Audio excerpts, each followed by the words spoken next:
अगर किसी हुक्म को नाफिज किया जाएगा तो वो वही हुक्म होगा जो हमारे हाउसेस से जारी हो। इस मुल्क के अंदर यह भी ऐलान किया गया कि जो भी ब्रिटिश गवर्नमेंट के खिलाफ, जो भी हुकूमत वक्त के खिलाफ किसी भी तरीके का विचार मतभेद या किसी भी तरीके की मुखालिफत का ऐलान करेगा, उसके लिए सजा ये होगी या तो उसे फांसी दे दी जाएगी या उसको जेलों में ठूस दिया जाएगा। लेकिन ऐसी सारी ताकत के बावजूद जब देश का युवा अंबेडकर, मौलाना आजाद, मौलाना मदनी और भगत सिंह की क़यादत में जब देश खड़ा होता है, जागरूक होता है, तो उस ताकत को भी मुल्क से जाने पर मजबूर कर देता है, जो ये बदमस्ती का ख्वाब देख चुकी थी कि अब उसे हिंदुस्तान से कोई ताकत बाहर नहीं ले जा सकती। आजादी, देश को आजादी जरूर मिली थी 15 अगस्त में, लेकिन मुझे और आपको जो आजादी मिली है वो 26 जनवरी को मिली।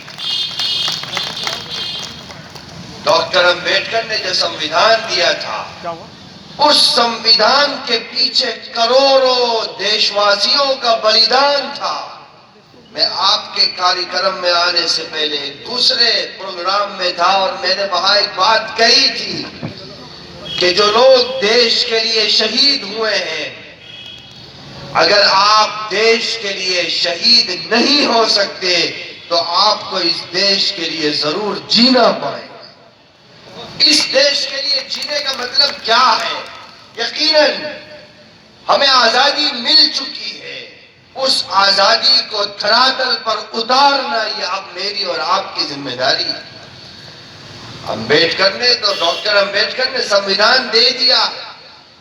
अभी डॉक्टर साहब ने कहा कि संविधान के अनुकूल हमें चलना है, अपने अनुकूल संविधान को नहीं करना। ये बहुत इंपॉर्टेंट चीज है।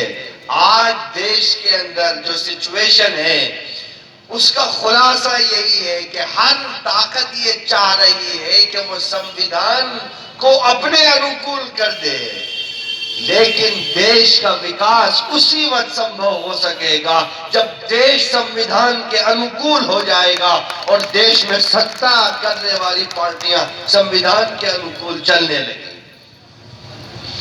अगर आप देश के लिए शहीद नहीं हो सकते तो आपको इस देश के लिए जीना पड़ेगा।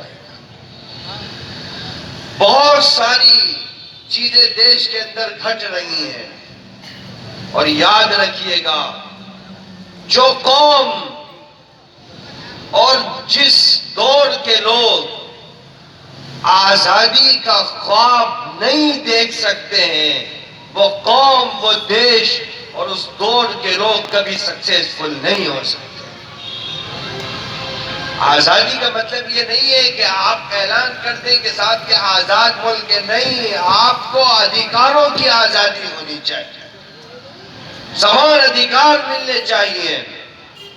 और देश के अंदर जो सिचुएशन आज के दौर में चल रही है, आपको उसके खिलाफ संगठनात्मक तौर पर पूर्ण विचारों के साथ और एक ऐसी स्ट्रेटेजी के साथ जो क्रांतिकारी हो, संविधान के अनुकूल हो, उस स्थिति के साथ अब हमें और आपको मैदान में आना पड़ेगा। तो जमीन पर नहीं उतारा गया तो ये सिर्फ उनकी खता नहीं है जो सत्ता पर बैठे हुए हैं, इसके जिम्मेदार हम और आप भी हैं।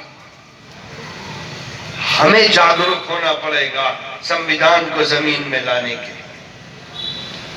बहुत सारी चीजें देश के अंदर कही जाती हैं, बहुत सारी आवाजें अलग अलग जगहों से आती हैं और देश एक लीडर की तलाश कर रहा है। जेपी का आंदोलन भी हुआ था 75 में, मैं तो पैदा भी नहीं हुआ था, लेकिन आप उस आंदोलन की विशेषताएं जानते होंगे जरूर। देश एक लीडर को ढूंढ रहा है। कैसा लीडर? लीडर की डेफिनेशन और लीडर की तारीफ क्या है? लीडर किसे कहते हैं? लीडर वो नहीं होता जो अपने राजनीतिक भविष्य को सुरक्षित बनाने के लिए जनता की भावनाओं से खेलता है। वो लीडर नहीं होता, बल्कि लीडर वो होता है जो आने वाली पीढ़ियों के उज्जवल भविष्य के लिए अपना पूरा जीवन श्रद्धा के साथ समर्पित कर देता है। आज ऐसे ही लीडरों की जरूरत है।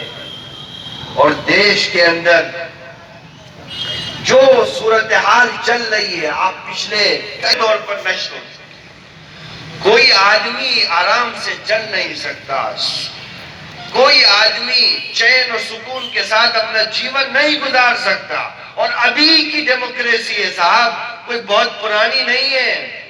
क्यों? कि वहां की जो पब्लिक है उसके अंदर से जागरूकता खत्म हो गई। आपको जागरूक होना पड़ेगा। हर आदमी अपने आप को लीडर समझे। समाज के अंदर विशेष रूप से जो लोग मंचासीन हो, जो लोग कुर्सियों पर हो, अगर यह समझा जाए कि वही लीडर है तो ये एक बहुत बड़ी गलती होगी। बल्कि समाज का हर जिम्मेदार व्यक्ति और इस देश का हर नागरिक अगर लीडर की सही माना के लीडर की भूमिका में आ जाए तो केवल 10 दिन के अंदर देश में क्रांति दोबारा आ सकती। और